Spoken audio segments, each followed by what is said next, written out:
Hey you guys, Rhino Genius here, and I will be starting a new series today, The Fox Family Tree. Now, this series of videos will be like a family tree with plot. If you want to click off this video and watch the video I just put on screen, go watch it. You don't have to watch the entire thing, but you only have to watch about 5 minutes of it to understand what will happen in this video.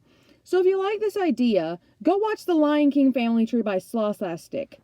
She does such great videos, and I got this idea from her. So if you like Spirit, Balto, or The Lion King, and you like family trees, go watch her video on those themes. And thank you for coming up with this amazing idea. Also, one more thing. I'm sorry if I'm sounding sick. It's because I got the first COVID vaccine! Yay! My arm hurts so bad! Alright, enough of me promoting one of my favorite YouTubers and complaining that I'm suffering. Let's get started with this magical tale. The story starts with two foxes, Nature and Sunlight, two mates. They didn't live in a tribe, but that didn't matter to them. All they needed was freedom and love.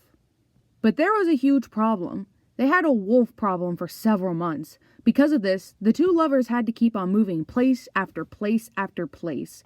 One day, Nature was sick of moving and refused to go anywhere else than the plains they had stayed in for about 2 weeks.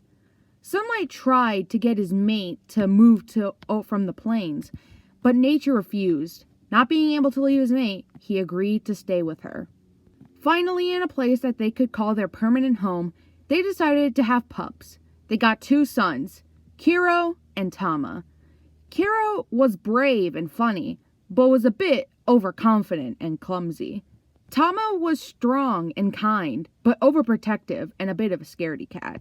But overall, the small family were well fed, strong, and happy. Little did they know that would all change in one day.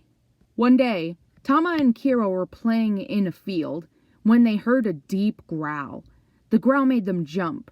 When they turned around, they saw a large gray wolf slowly coming towards them. Tama ran away to get their parents, but Kiro was frozen with fear. As the gray wolf leapt towards him, he put his head down, waiting for his life to end. But he heard a yelp of pain and a sick thud on the ground. He opened his eyes and saw the gray wolf lying on the ground with an arrow in its neck. It was dead. Kiro looked up, trying to see who or what had saved him. He saw something tall, with no fur, walking on 2 legs. Suddenly, his mind flashed back to a lecture Sunlight had taught him. He talked about things called Nofurs. They had no fur, walked on 2 legs, and were skinny. Kiro realized that what he was looking at was a Nofur. With its huge arms, it gently picked him up and carried him away. Part of him wanted to call to his mom and dad, but there was something about this Nofur. Sunlight had taught him that Nofurs were evil, and they hunted foxes and turned them into rugs. But this Nofur was nice to him. He smiled to himself. He felt safe with this Nofur. Safer than he had ever felt in the plains. Maybe this would be better than he would thought it would be.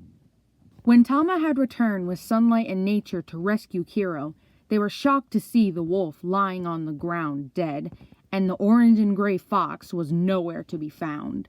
They searched for hours, but they couldn't find Kiro.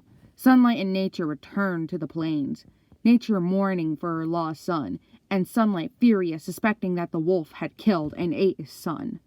Tama realized that both of his parents thought Kiro was dead, but he had known that his brother was alive somewhere. He promised that he would kill every wolf that he saw for making his brother disappear, and to one day find his brother and bring him home. The Nofur placed Kiro down in a large room. It was covered in flowers and grass. There was a large spruce tree, a small pond, and a small cave with moss bedding where he could sleep. The Nofur came back in the room with a red, round thing that the Nofur put around his neck. It had a small metal tag. He looked down and read the words backwards. Scoot. He wondered what it meant until the Nofur called him the name on the tag.